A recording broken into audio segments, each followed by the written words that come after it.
Assalamualaikum warahmatullahi wabarakatuh.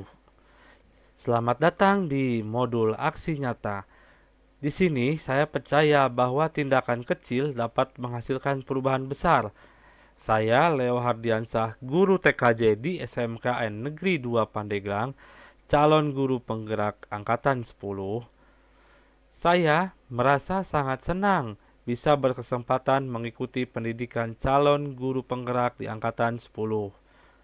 Modul ini dirancang untuk menginspirasi dan membimbing kita dalam mengambil langkah konkret untuk membuat perbedaan positif menjadi hal-hal yang lebih baik.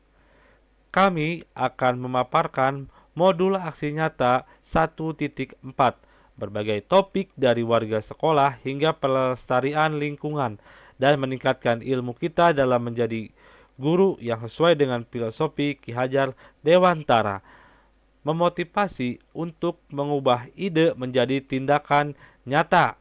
Mari bersama-sama menjadikan dunia ini tempat yang lebih baik bagi kita semua. Ayo kita mulai. Jasamu kini penerang jalanku, sebagai pedoman hidup sepanjang umurku.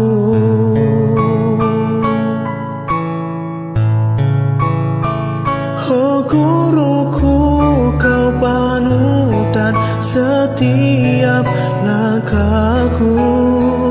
Oh guruku, sungguh besar dan mulia.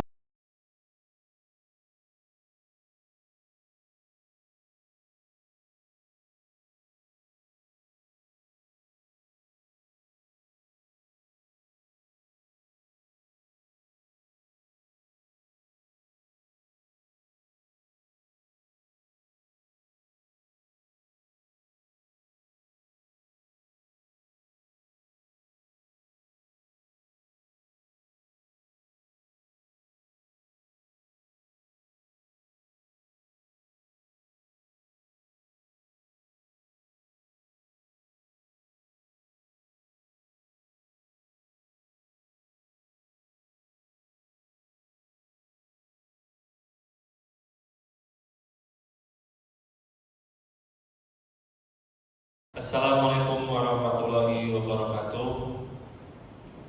Selamat pagi. Yang saya hormati Bapak Kepala Sekolah SMKN Negeri 2 Pandeglang, Bapak Haji Ade Firdaus MPD. Kemudian yang saya hormati Bapak Ibu guru yang berada di ruangan ini. Kemudian yang saya banggakan para rekan-rekan guru yang sudah menyempatkan waktunya untuk datang di Aula SMKN 2 Pandeglang untuk memenuhi undangan saya pemaparan guru penggerak di modul 1.4, yaitu modul aksi nyata. Pertama-tama, marilah kita panjatkan puji dan syukur kehadirat Allah Subhanahu wa Ta'ala, karena atas rahmat dan karunia-Nya kita semua dapat berkumpul di sini dalam keadaan sehat walafiat untuk mengikuti acara pemaparan modul aksi nyata pada hari ini. Saya merasa sangat berbahagia dan bangga dapat berada di depan Bapak Ibu di sini memberikan sambutan pembukaan dalam acara pemaparan modul 1.4, yaitu aksi nyata. Acara ini tidak hanya menjadi ajang untuk memperlihatkan bakat dan kemampuan saya di depan sebagai calon guru penggerak di angkatan 10, tetapi juga sebagai sarana untuk mempererat tali silaturahmi di antara kita semua. Pada kesempatan ini, saya ingin menyampaikan apresiasi yang setinggi-tingginya kepada seluruh panitia yang telah bekerja keras mempersiapkan acara ini, tetapi juga sebagai sarana untuk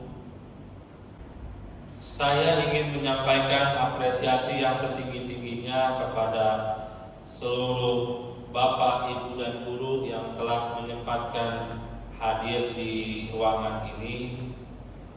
Tanpa dedikasi dan kerja keras Bapak Ibu, mungkin acara ini tidak akan bisa terselenggara dengan baik. Para hadirin Bapak Ibu guru yang saya hormati, dalam acara ini kita menyaksikan berbagai penampilan dan kegiatan yang telah dipersiapkan oleh saya. Setiap penampilan yang disuguhkan nanti adalah hasil dari pemaparan saya di Guru Penggerak Angkatan 1.4. Harapan saya semoga acara ini dapat berjalan dengan lancar dan memberikan manfaat serta inspirasi bagi kita semua.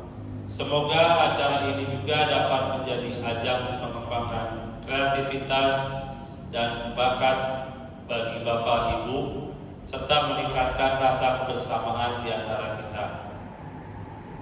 Ucapkan Bismillahirrahmanirrahim.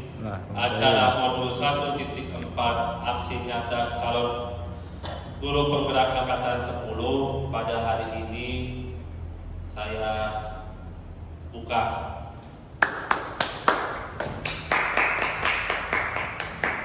Wassalamualaikum warahmatullahi wabarakatuh. Waalaikumsalam warahmatullahi wabarakatuh. Ternyata dari 45 itu ada 20 masih di kelas jauh.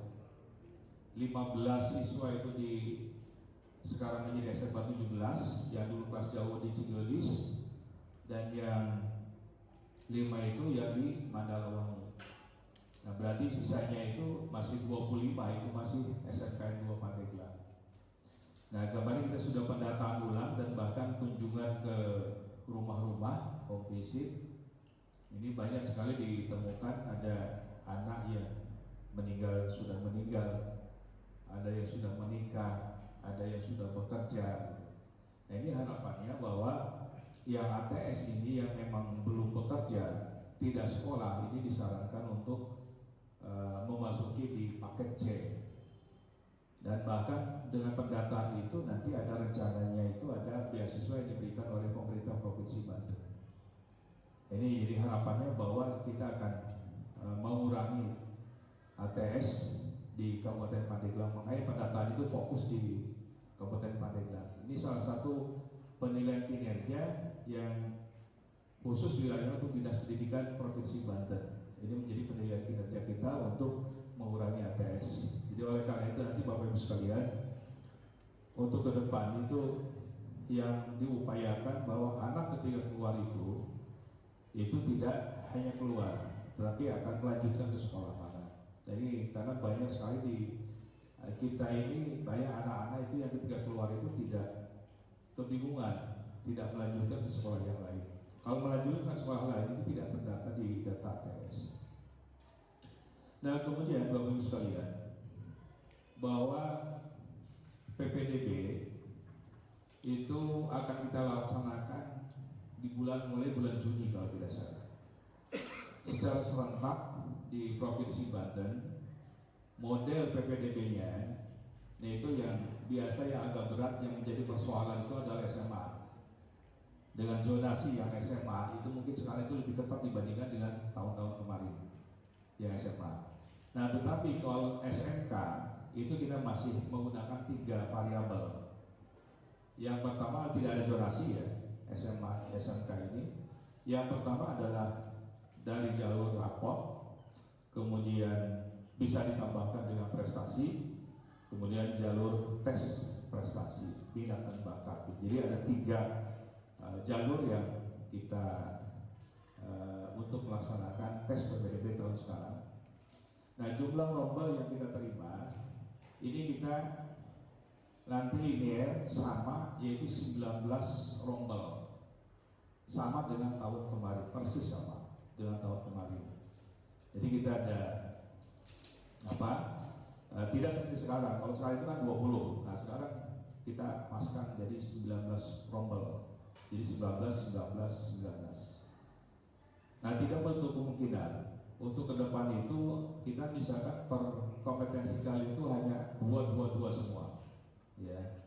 Jadi kalau 2 semua berarti berapa tuh? 16. Tetapi kita belum bisa ke arah sana karena Pak PJ Gubernur Banten itu diupayakan bahwa paling tidak ini sama dengan tahun kemarin, ya, untuk menampung terutama untuk sekolah-sekolah, untuk menampung minat masyarakat yang masih tinggi. Dan bahkan Pak PJ ini kemarin memintanya terima aja dulu semua, ya. Proses pembelajarannya bagaimana? Proses pembelajarannya itu dengan jarak jauh, gitu ya, pembelajaran jarak jauh. Hanya saya kira kalau kita mungkin tidak terlalu ini ya, yang daftar paling 1000 lebih, yang diterima kan 600 sekian, nggak terlalu signifikan lah. Tetapi kalau di Tangerang itu ada satu SMP itu yang pendaftar 3000 terima yang 600.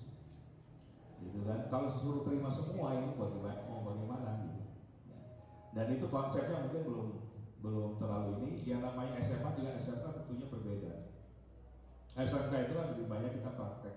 Nah ketika praktek inilah yang mungkin akan mengalami kendala ketika kita menggunakan pembelajaran jarak jauh. Tetapi kemarin kita dimintakan untuk PPDB tahun sekarang kita usulkan itu adalah 19 rombel. Jadi 684 siswa. Nah, Bapak Ibu sekalian, untuk kegiatan rapat pada hari ini, bahwa ada banyak faktor yang perlu kita pertimbangkan kepada anak-anak. Anak-anak kelas 12 tentunya berbeda dengan ketika kita rapat kenaikan kelas. Ada banyak hal yang kita harus banyak pertimbangan kepada anak-anak. Karena kalau kita lihat dari data yang ada, ini bukan sebuah kelemahan, tetapi perlu adanya sebuah evaluasi untuk pelaksanaan kegiatan PKL yang full 6 bulan. Jadi kemarin mungkin ada anak-anak, salah satunya adalah keluhan dari anak yang saya dapatkan itu ketika membuat laporan itu tidak ada jeda gitu ya. Jadi pas masuk yaitu selesai PKL gitu. Jadi tidak ada jeda sama sekali. Nah, oleh karena itu mungkin kita coba di tahun sekarang ini PKL ini tidak full 6 bulan gitu.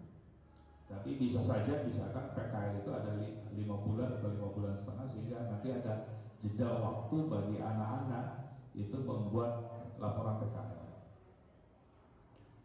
Nah, kalau memungkinkan, ini salah satu hal yang kita lihat ini adalah anak-anak itu mungkin kesulitan di dalam pembuatan laporan PKL. Nah, ke depan ini salah satu tujuan PKL itu adalah sebetulnya bukan hanya di dalam rangka meningkatkan kompetensi anak-anak, tetapi adalah bagaimana melatih anak-anak itu untuk meningkatkan kompetensi berkomunikasi. Ini salah satu halnya. Jadi kemampuan berkomunikasi, nah ini salah satu kelemahan dari anak-anak kita ini. Secara kompetensi, skill itu bagus, tetapi kemampuan berkomunikasi anak-anak itu masih banyak yang kurang. Nah salah satunya mungkin di kegiatan PKL ini ke depan itu kalau memungkinkan kita ada yang namanya uji PKL gitu. Jadi ada semacam presentasi yang disampaikan oleh anak-anak mengenai apa yang dilakukan ketika melaksanakan PKL. Nah oleh karena itu mungkin tadi itu, jadi jeda waktunya itu agak cukup panjang ketika pembuatan laporan sampai dengan uji kegiatan PKL. Ini sebetulnya sudah dilaksanakan oleh beberapa program kajian. Ya, kalau ATPH kalau saya itu sudah melaksanakan uji. Gitu. Ya. Nah ini kita bisa serempakan bahwa semua kita lakukan uji untuk melihat yang utama adalah bagaimana kemampuan berkomunikasi daripada anak-anak kita. Ini yang akan kita coba kembangkan ke depan seperti itu, ya. Nah kemudian untuk kegiatan hari ini, mudah-mudahan nanti ini karena jam 10 saya ada tamu dari Dinas Perikanan Provinsi Banten gitu ya. Jadi kita minta laporan dari teman-teman masing-masing kajun mungkin seperti apa. Karena kalau kita lihat ini anak-anak ketika selesai, karena jeda antara PKL dengan pembelajaran itu sangat sedikit sekali ya. Hanya beberapa bulan, 1 bulan kalau nggak salah, itu sudah uji kompetensi. Sehingga ada satu apa ya, ketika anak-anak yang mungkin yang perlu kita pikirkan, anak-anak ketika tidak linear antara jurusan dengan pasar PKL, ini juga perlu kita inikan. Nah sebetulnya tujuan dari PKL itu adalah untuk meningkatkan kompetensi anak dengan proses pembelajaran dilaksanakan di dunia usaha dan dunia industri. Itu tujuan PKL sebetulnya. Nah ini mudah-mudahan kita terus ada perbaikan-perbaikan di dalam pelaksanaan. Nah ini salah satu hal itu, kalau dulu ketika kita pelaksanaan PKL itu ada semacam penyesuaian kembali ketika pelaksanaan di industri dengan pelaksanaan di sekolah. Kalau itu ketika 3 bulan sebenarnya pas 3 bulan gitu ya.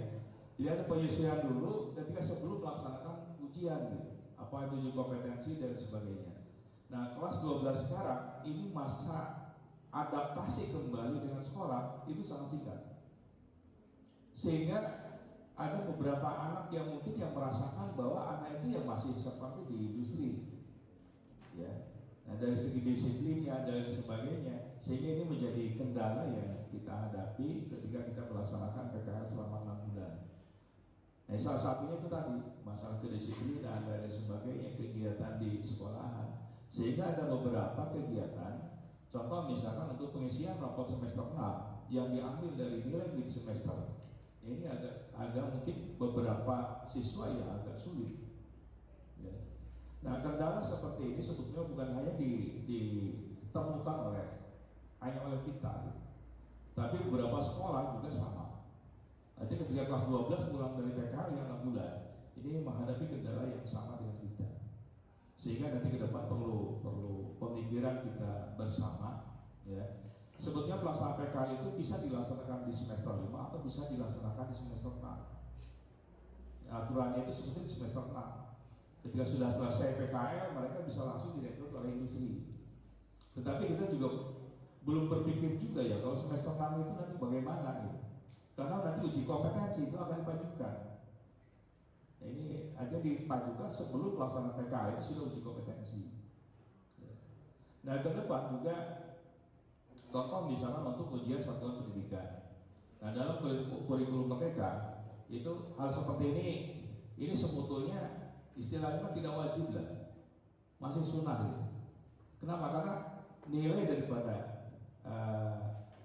ijazah itu bisa diambil daripada rata-rata nilai. Ya. Ini jadi kemarin makanya kenapa kita tetap melaksanakan kegiatan ujian satuan pendidikan, karena kita sudah menyiapkan anggarannya, ya. Jadi dalam kurikulum merdeka itu sebetulnya diberikan kebebasan, termasuk juga di dalam pelaksanaan kegiatan yang ujian akhir semester ini. Akan dilaksanakan serentak atau bagaimana teknisnya itu akan diberikan langsung oleh sekolah masing-masing. Kayak misalnya di SMA 2 itu sudah tidak ada kan yang namanya kuliah umum dan sebagainya, sudah tidak ada seperti itu. Termasuk juga BSD. Nah itu Bapak Ibu sekalian. Nah termasuk juga himbauan Bapak Ibu sekalian untuk PMN itu mohon untuk segera diisi, ya. Saya kemarin saya cek itu kalau nggak salah masih dalam observasi itu masih cukup banyak. Jadi mentok sampai ke observasi, ya, tidak ada kelanjutannya. Itu yang lanjutnya itu masalah baru 35 atau berapa, saya cek itu ya. Nah termasuk juga untuk yang Pak itu kalau nggak salah itu baru 27. Saya cek kemarin ngobrol dengan Bu Nini, sebetulnya kesalahan itu bukan ada di kita, Karena Bu Titik yang mengajukan PAK tidak sebetulnya harusnya masing-masing gitu. Tapi ditangani oleh Bu Titik itu baru 27 kita. Nah itu ternyata PAK itu belum muncul karena dari KCI-nya. Jadi yang baru muncul itu baru 27. Kenapa saya sampaikan hari ini ingin segera dipercepat? Karena sekarang kenaikan pangkat itu kan secara otomatis, Bapak Ibu sekalian. Artinya ketika nilai PAK itu memang sudah memenuhi, kita tinggal klik ajukan untuk kenaikan pangkat. Jadi beruntunglah yang muda-muda sekarang, bisa nanti 4, bukan 4E lagi, 4F gitu. Yang muda-muda itu kenapa? Karena kalau dulu itu kita mentoknya kan di masa ketika 4B ke 4C itu kan rata-rata mentok di sana. Ya. Saya aja 4A itu 10 tahun, 4B itu sekarang sudah 12 tahun. Jadi rekor. Tetapi ternyata di PAK itu tidak ada penambahan sama sekali. Jadi PAK itu masih PAK yang lama. Dan ketika perhitungan kemarin Pak, ya seperti Pak saya itu hanya masih kalah dengan Pak Juwedi yang baru mengajukan kemarin. Gitu. Nah ini yang insya Allah ya teman-teman. Tapi saya juga insya Allah nanti mudah-mudahan Pak D mau masuk sampai pensiun di pangkat penghargaan. Ya. Jadi teman-teman sekarang itu nggak usah khawatir, ya. Ada tinggal bekerja dengan baik karena nilai itu kalau baik, apalagi kalau istimewa ya. Tadi yang kita kan jarang yang istimewa. Kalau yang baik itu mungkin sekitar maksimal 4 tahun itu sudah terpenuhi, maksimal 4 tahun. Lebih baik 4 tahun kita terus menerus sampai dengan ini, insya Allah nanti lebih mudah gitu, dibandingkan dengan penilaian yang kemarin. Nah ini yang PAK itu baru 27 yang saya lihat, dan di PMM ketika saya lihat juga uploadan dari teman-teman juga masih banyak yang belum mengupload mengenai adresi pembelajarannya. Saya lihat itu masih kosong-kosong gitu. Saya terlihat kembali itu masih kosong-kosong gitu. Ini mohon karena terakhir ini kita Juni loh. Kita sekarang berarti Mei, Juni terakhir PMM itu. Ya, tinggal 1 bulan lagi itu udah harus selesai. Kenapa? Karena dari sana itu harus muncul nanti penilaian angka kredit. Akhirnya nanti ke penilaian angka kredit. Jadi nanti Juni itu harus sudah selesai gitu. Ini mohon nanti teman-teman di PMM, karena sekarang Ekin itu sudah diintegrasikan ke PMM untuk yang guru. Kebetulan saya baru kemarin pelatihan seminggu ya mengenai PMM ini. Walaupun muter-muter juga saya upaya juga. Gitu. Nah insya Allah mudah-mudahan nanti kita coba kalau memungkinkan kita nanti EHT sudah saja ke PMM gitu. Ya kalau memungkinkan kita bagaimana misalnya pembuatan pengisian PMM supaya nanti Juni itu supaya tercapai selesai semua. Karena kalau tidak selesai berarti nanti PAK-nya penilaian angka kreditnya malah tidak muncul di tahun itu. Saya kira itu Bapak Ibu sekalian. Jadi saya mohon kepada Bapak Ibu sekalian, mari kita pertimbangkan dengan hati nurani yang kelas 12 ini, yang mudah-mudahan tidak terlalu banyak masalah. Dan kalaupun misalkan tidak, itu nanti masih ada waktu untuk perbaikan. Dan saya berharap nanti kalau diinginkan untuk kelulusan itu nanti hari Senin tanggal 6 Mei.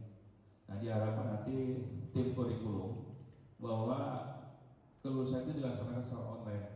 Jadi kita ambil sore saja lah, misalkan jam 6 baru kita umumkan gitu. Nah bagi kita yang masih ada masalah tunggakan, itu dalam kelulusannya itu nanti ditunda saja, misalkan bahwa untuk menghadap ke sekolah, sehingga tidak muncul bahwa di sana itu menyatakan bahwa itu lulus. Ya.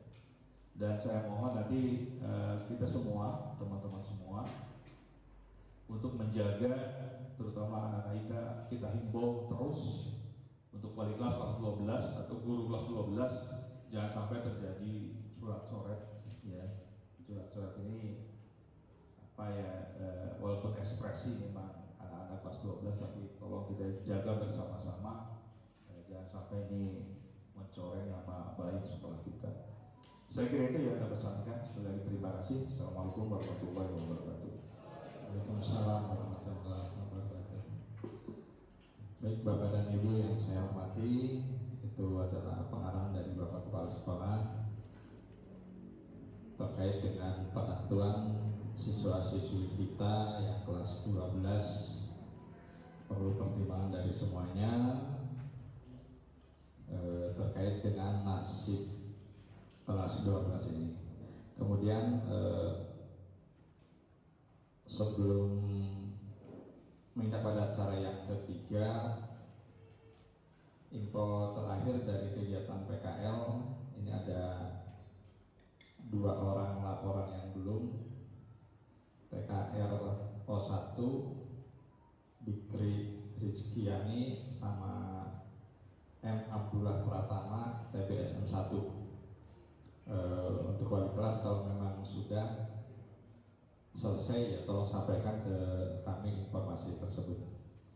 Baik Bapak dan Ibu, menginjak pada acara yang ketiga yaitu penetapan syarat kelulusan kelas 12 tahun 2023-2024 yang akan disampaikan oleh Ibu Haji Retno, dipersilakan.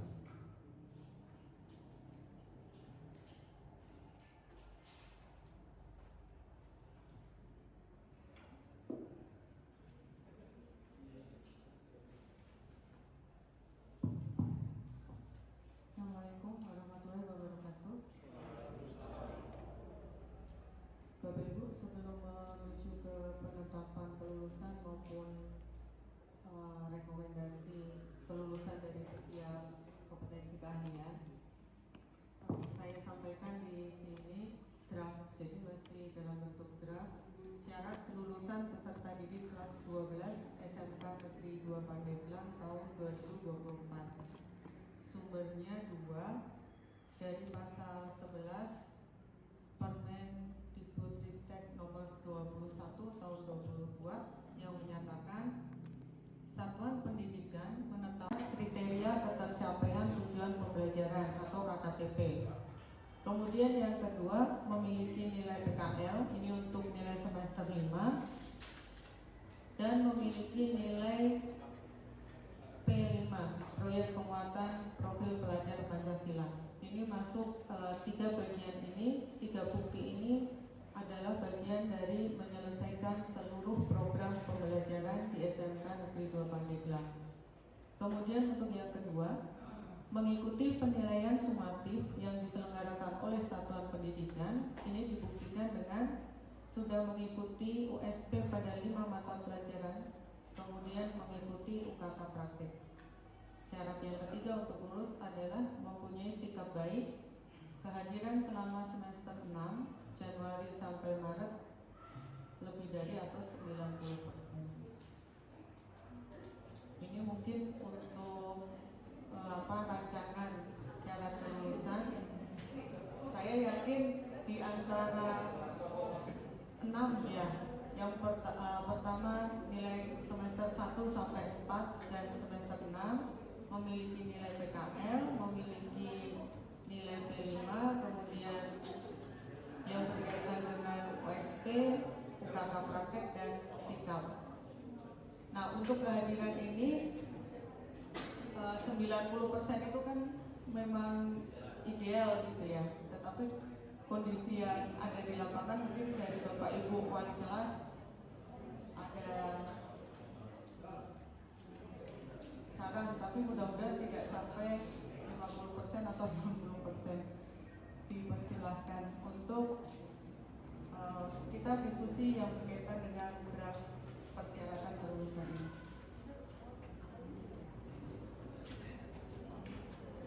Yang pertama, semua mata pelajaran dari semester 1 sampai 4 dan semester 6 telah memiliki nilai di atas KKTP, sama dengan atau di atas KKTP.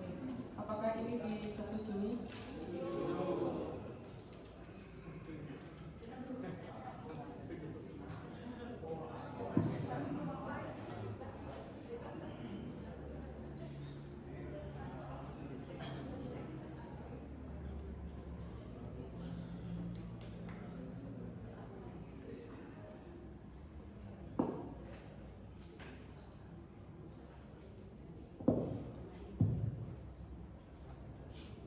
Silakan Bapak Ibu, ada yang mau disampaikan dengan draft persyaratan tadi terkait dengan siswa-siswinya. Sepakat Bapak Ibu nomor 1 tadi? Sepakat. Nomor 2? Sepakat. Nomor 3? Sepakat. Nomor 4? Sepakat. Nomor 5?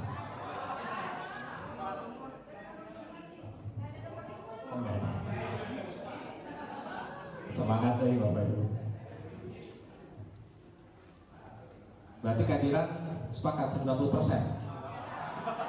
Nah, tidak sepakat. Ya, kehadiran kondisional saja mungkin Bapak Ibu ya. Biasanya kehadiran itu identik dengan perolehan nilai. Kalau nilainya sudah di atas KKM, biasanya kehadirannya pun sudah di atas standar biasanya. Ya. Gimana Bapak Ibu? Kehadiran kita kondisional? Oke. Baik Bapak dan Ibu, itu untuk penetapan. Berarti udah bukan jadi draft lagi ya.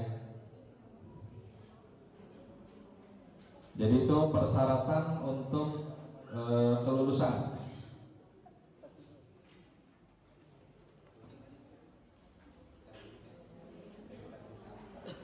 Baik Bapak dan Ibu, itu draft kelulusan. Lanjut kepada rekomendasi setiap kompetensi keahlian.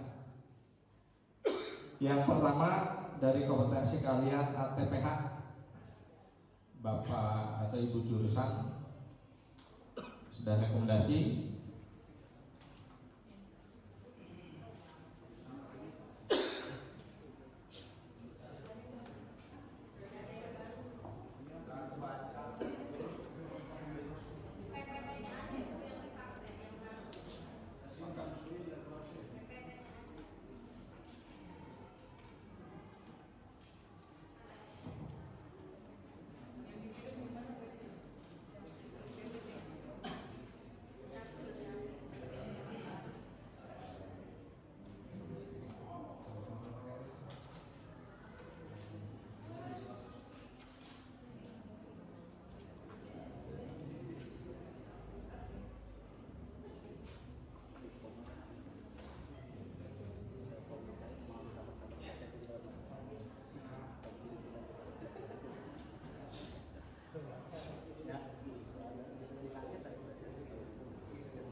Ini ke depan ini.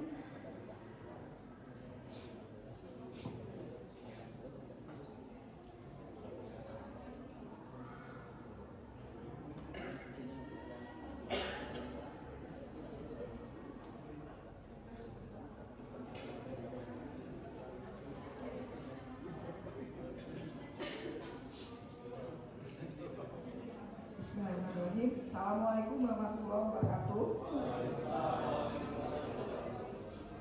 Terima kasih kami memberikan kesempatan yang pertama. Mudah-mudahan nanti ini akan merupakan hasil yang tidak terlalu panjang lebar ya Bapak-Bapak. Kami dari tim ATPH kemarin juga sudah mengadakan pembahasan atau rapat pendahuluan dan sudah mengecek apa yang sudah diminta atau yang sudah menjadi kriteria lulusan. Jumlah siswa kelas 12 ATPH 1 itu 30 orang, ATPH 2 34 orang, dan ATPH 3 31 orang. Jumlah semuanya 95 orang. Nah, dari hasil atau rekap yang sudah kami lakukan kemarin, sebenarnya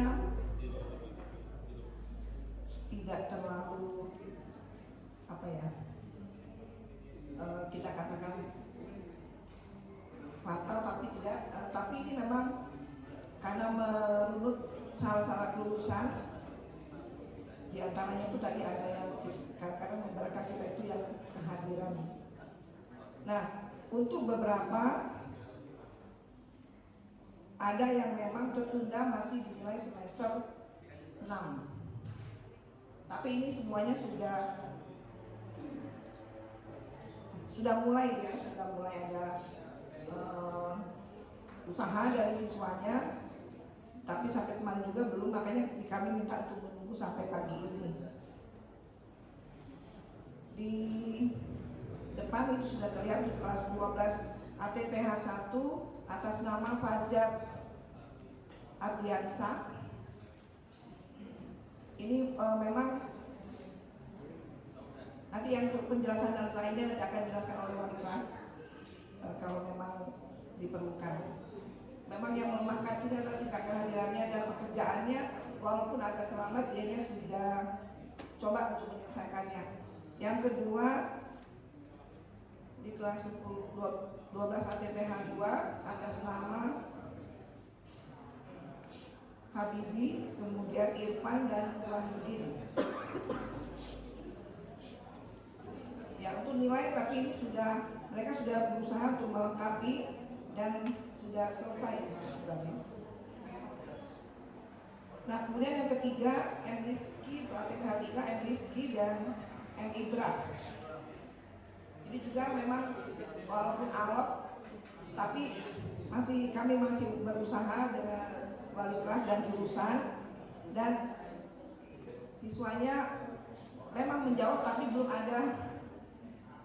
finish ya, untuk yang menyelesaikan nilainya. Nah, untuk itu kami serahkan ini kepada sekolah, kepada forum. Mudah-mudahan nanti akan mendapatkan hasil yang cukup baik ya, yang baik. Dan kami dari jurusan sendiri sudah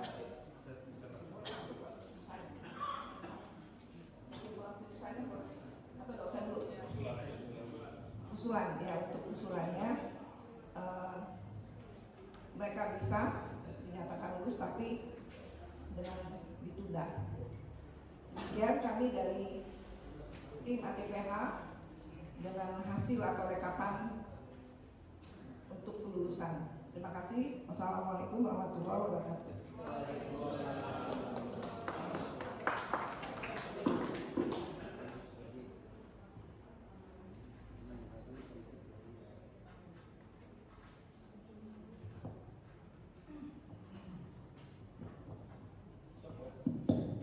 Bapak Ibu, kita lihat tadi sebetulnya yang persoalan itu yang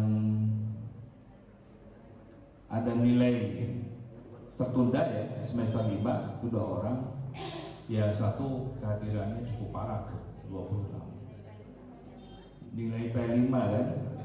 Iya, nilai P5 ada 2 orang ya. Nilai P5 ada 2 orang yang belum ya. Yang lain itu adalah masalah kehadiran. Maka Bapak Ibu kira-kira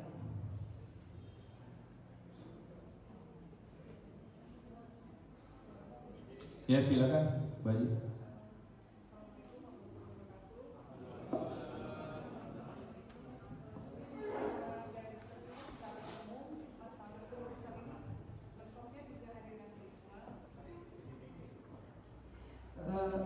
Terima kasih. Kita selalu terbentur pada kehadiran siswa untuk masalah kelulusan. Saya hanya ingin mengusulkan bagaimana kalau untuk yang kelulusannya kehadirannya di bawah 70% itu dipaksa untuk sekolah seminggu atau 2 minggu untuk menyelesaikan tugas di sekolah.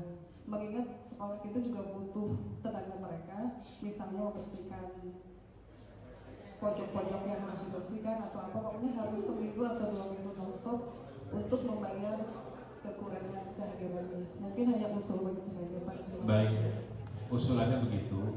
Karena tadi disampaikan bahwa terus saja ya, kemarin kita menyesuaikan dengan apa yang menjadi aturan. Makanya saya mengambil keputusan kemarin itu bahwa PKL itu full 6 bulan. Karena kan baru pengalaman pertama. Makanya kemarin saya ke Bukti waktu itu pokoknya pulkan 6 bulan, ya, karena aturannya itu 6 bulan gitu.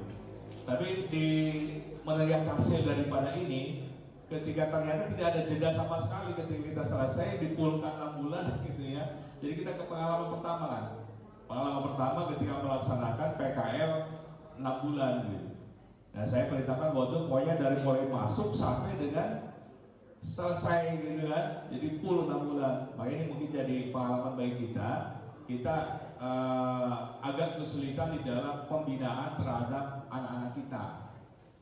Nah, tadi usulannya bagaimana kalau seandainya yang kehadirannya kurang itu, misalkan seminggu kita harus hadir di sekolah untuk semacam PKL gitu ya, semacam PKL di sekolah.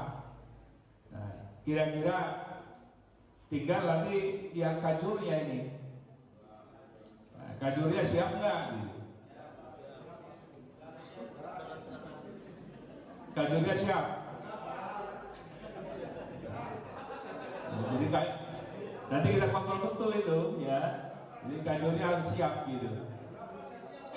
Ya. Jadi ini yang 5, berapa? 1, 2, 3, 4, 5, 6. Yang 6, bagaimana kita lulus tapi bersyarat? Setuju? Baik, tapi dengan syaratnya tadi selama 1 minggu yang 6 orang ini harus hadir di sekolah untuk perbaikan, termasuk juga perbaikan nilai. Bu Eni sanggup? Ya.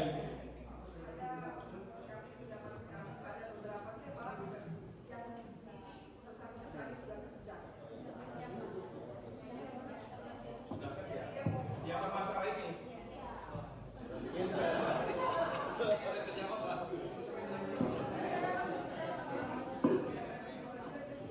Jadi kalau sudah kerja Pak, dari kita yang bermasalah dan ternyata di dua kerjanya sudah diterima gitu.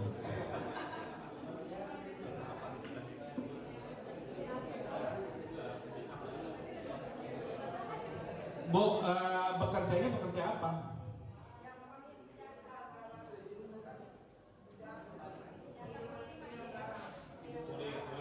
Jasa pengiriman.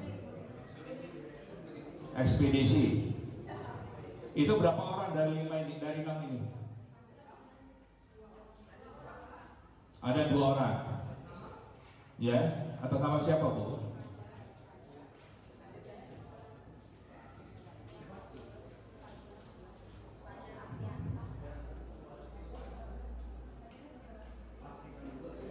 Tolong nanti dipastikan dulu, Bu. Dipastikan dulu, artinya kita 1 minggu ya, cukup ya. Ya, 1 minggu kita anak itu yang artinya hadir di sekolah, kemudian melaksanakan tugas-tugas. Atau misalkan kalau memang bekerja, coba dikomunikasikan dulu, ya. Karena itu nanti kita kelulusan juga termasuk kita tahan. Keterangan lulus kita akan tahan sampai dengan ini menyelesaikan tugasnya. Bagaimana kalau seperti itu, Bapak Ibu? Jadi untuk yang ATPH, yang 6 orang ini dinyatakan lulus bersyarat. Setuju? Baik. Ya, untuk selanjutnya APHP. Pak Amin.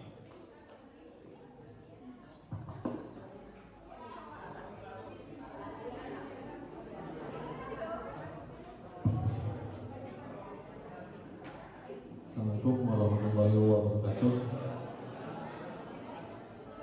Untuk APHP siswa yang bermasalah ada 2, Pak, yaitu atas nama Zahra Wulandari dan Asa Kristi Sakila. Untuk Azahra ini terkendala di mapel program keahlian, 1 mapel.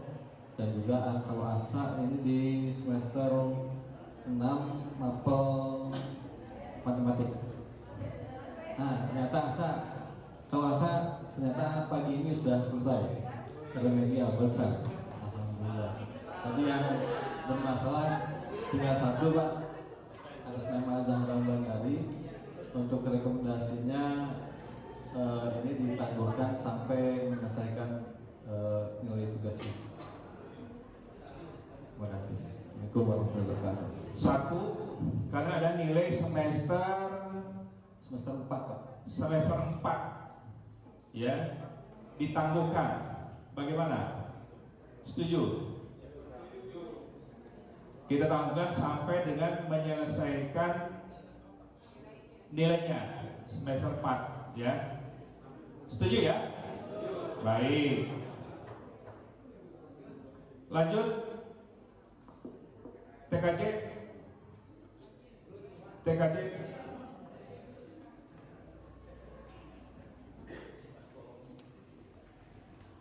Ya, terima kasih untuk kesempatannya. Nah, untuk di TKJ ini ada 6 orang. Kalau TKJ 1 alhamdulillah sudah selesai semua. Ini TKJ 2 dan TKJ 3. Di TKJ 2 itu ada atas nama Feby Fauzan, Fasya dan Jenny Rifai. Nah, ini sebetulnya di DP 5 juga ikut, tapi ya setengah. Cuma memang di kehadiran yang memang kurang gitu kan. Tapi untuk UKK juga sudah diselesaikan. Cuma kalau di Rifai sebetulnya UKK ikut. Cuma pada saat pengumpulan tugas dia tidak ada mengumpulkan gitu dan tidak ada lapor ke asesornya itu. Makanya ditunggu-tunggu ini tidak ada. Nah, kalau untuk yang TKJ 3 atas nama Andika, Sandy dan Ragil ini ada tunggakan nilai di semester 6 bahasa Inggris dan UKK-nya ini ikut sebetulnya tapi dia tidak sampai selesai karena kan kita UKK itu terakhir ada pengumpulan tugas dan wawancara. Nah, pada saat wawancara dia tidak ada gitu. Makanya kita rekomendasikan untuk 6 orang ini lulus bersyarat atau ditangguhkan seperti itu dari jurusan. Terima kasih. Terima kasih. Kajur sanggup untuk menyelesaikan masalah ini? Siap, sanggup Pak, Siap. karena sudah konfirmasi dengan wali kelasnya. Nanti kita akan ada treatment atau tindakan dan menyelesaikan tunggakan yang ada pada siswa ini.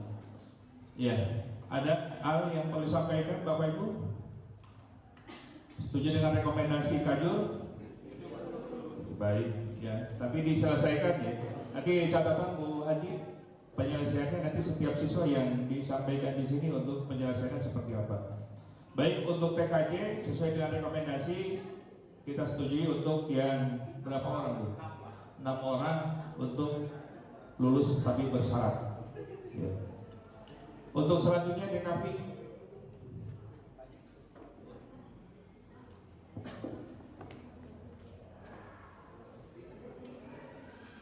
Oke, assalamualaikum warahmatullahi wabarakatuh. Untuk Budaya positif di sekolah adalah kumpulan nilai norma dan praktik yang mendukung lingkungan belajar yang aman, inklusif, produktif. Berikut saya paparkan beberapa contoh budaya positif yang sering ada di sekolah. 1. Menghargai keragaman, memupuk lingkungan di mana semua siswa terlepas dari latar belakang mereka merasa dihargai dan diterima. Budaya positif yang kedua, kolaborasi dan tim, mendorong siswa untuk bekerja sama dan membantu satu sama lain dalam mencapai tujuan belajar.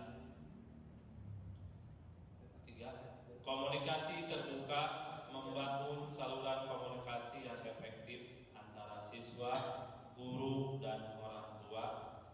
Lalu yang keempat, penghargaan dan pengakuan, memberikan penghargaan kepada siswa dan staf untuk pencapaian dan usaha mereka baik akademik maupun non akademik. Slide-nya apa? Ulangi, slide-nya ada jalan. Apa mungkin jalan pakai slide? Hah? Pakai slide. Kayak iya mah iya tak arah slide juga. Oh, enggak Bu, lagi bikin video. Guru penggerak. Mau dipakai Bu? Enggak. Guru penggerak.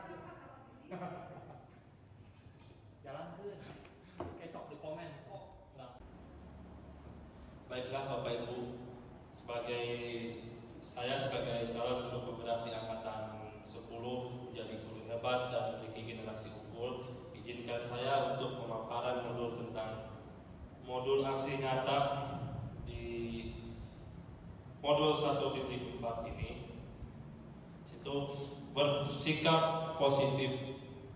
Kita harus dapat meningkatkan kesejahteraan emosional dan mental Bapak Ibu guru, selalu meningkatkan motivasi dan kinerja dalam lingkungan sekolah, kemudian membangun hubungan yang baik di lingkungan sekolah, baik dengan rekan sejawat atau dengan guru senior ataupun dengan para siswi di lingkungan SMKN 2 Pandeglang. Kita harus memiliki sikap yang berhubungan baik dengan para siswa kita, selalu meningkatkan kreativitas dan inovasi dalam pembelajaran, karena pembelajaran itu harus selalu kita update ilmunya supaya kita tidak ketinggalan zaman Bapak Ibu. Lalu kita membentuk karakter yang baik di lingkungan sekolah atau di SMKN 2 Pandeglang, kemudian memberikan pengaruh positif pada lingkungan sekolah di SMKN 2 Pandeglang.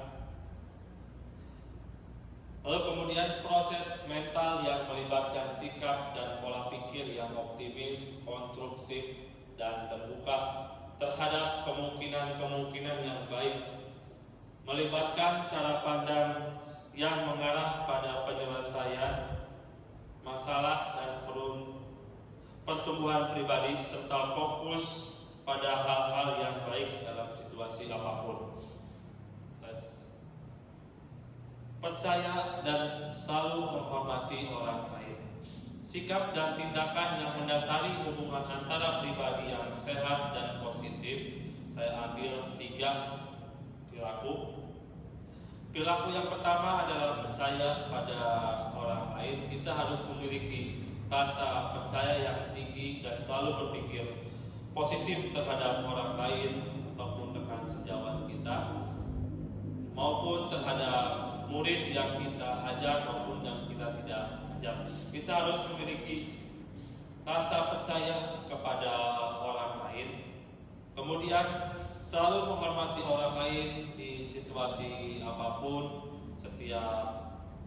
menghargai selalu pendapat orang lain, kemudian selalu menghargai pendapat siswa-siswi kita di lingkungan SMKN 2 Pandeglang.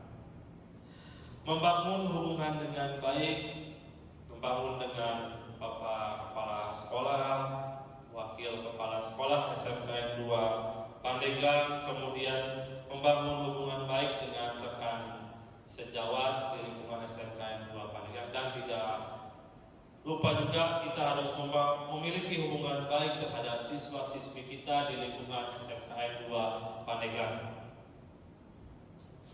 Percaya dan menghormati orang lain. Ada 2 perilaku. Perilaku pertama tampak seperti kita tidak menolong, yaitu tampak seperti menolong, menyapa, dan memiliki sopan santun. Di lingkungan SMKN 2 Pandeglang, di lingkungan kerja, kita harus menerapkan saling menyapa, baik itu guru atau staf TU atau penjaga sekolah, dan kita harus memiliki perilaku sopan dan santun agar kita dapat dipercaya oleh orang lain dan dihormati oleh orang lain. Perilaku yang kedua tampak tidak seperti menolong atau tidak menghormati orang lain dan tidak menolong ketika orang lain mengalami kesulitan dan berbicara yang mungkin kurang baik. Setiap anggota melaksanakan tugas setiap anggota calon guru penggerak melaksanakan tugas yang terdengar. Mari kita bekerja sama dalam kelompok dengan cara berbagi tugas secara adil, mandiri, dan saling membantu. Kemudian yang terlihat bekerja sama saat mengerjakan tugas kelompok, menyampaikan pendapat dengan sopan dan saling menghargai apapun itu pendapat dari Bapak Ibu guru atau orang lain. Kita memiliki perilaku yang berkolaborasi dengan rekan sejawat, kemudian memiliki rasa ingin bergotong royong dan saling menghargai pendapat orang lain. Kemudian tugas guru dan peserta didik di budaya positif ini, tugas guru mengajar dan mendidik, mengatur peserta didik dan selalu memotivasi peserta didik dan membimbing ke arah yang lebih baik. Karena tugas kita itu adalah untuk sebagai pengajar, kita harus bisa membimbing para siswa kita ke arah yang positif atau arah yang lebih baik lagi. Kemudian melaksanakan keyakinan kelas untuk para peserta didik. Peserta didik kita terapkan agar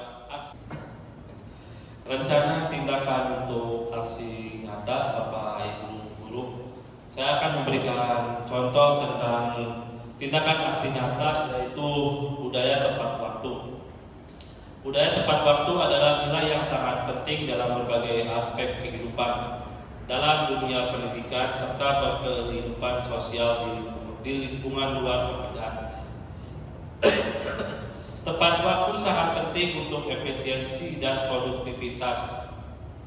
Ketepatan waktu memastikan bahwa kegiatan dan tugas dapat dilaksanakan sesuai dengan jadwal, meminimalkan penundaan dan memaksimalkan waktu yang tersedia untuk mencapai tujuan. Dampak bagi murid dengan budaya tepat waktu yang diterapkan oleh gurunya adalah mencerminkan tanggung jawab dan profesionalisme seorang guru. Ketika seorang guru datang dengan tepat waktu, mereka menunjukkan komitmen dan menghargai waktu orang lain, meningkatkan kepercayaan dan rasa hormat dalam hubungan profesional dan pribadi. Lini masa yang tindakan yang akan dilakukan: menegakkan peraturan sekolah sehingga dapat memiliki kesadaran diri dalam melakukan aktivitas sekolah, kemudian menerapkan budaya bertanggung jawab dalam pembelajaran di kelas ataupun saat berinteraksi di lingkungan sekolah. Dari budaya tepat waktu itu, kita memiliki tolak ukur. Indikator tindakan berjalan dengan baik dapat terlihat dari absensi guru yang mengajar dan melihat pada saat pengumpulan tugas bagi siswa dan siswi kita. Dukungan yang dibutuhkan dalam tindakan aksi nyata dengan budaya tepat waktu adalah semua guru atau perangkat sekolah wajib menerapkan budaya tanggung jawab. Alat dan bahan memanfaatkan suatu perangkat teknologi yang mendukung budaya bertanggung jawab seperti koneksi internet, CCTV ataupun memantau kegiatan siswa. Menerapkan kepada siswa dengan menerapkan LMS dalam pengumpulan tugas, sehingga sebagai guru kita lebih mudah dalam memantau aktivitas pembelajaran di sekolah terhadap siswa-siswi kita di lingkungan SMKN 2 Pandeglang.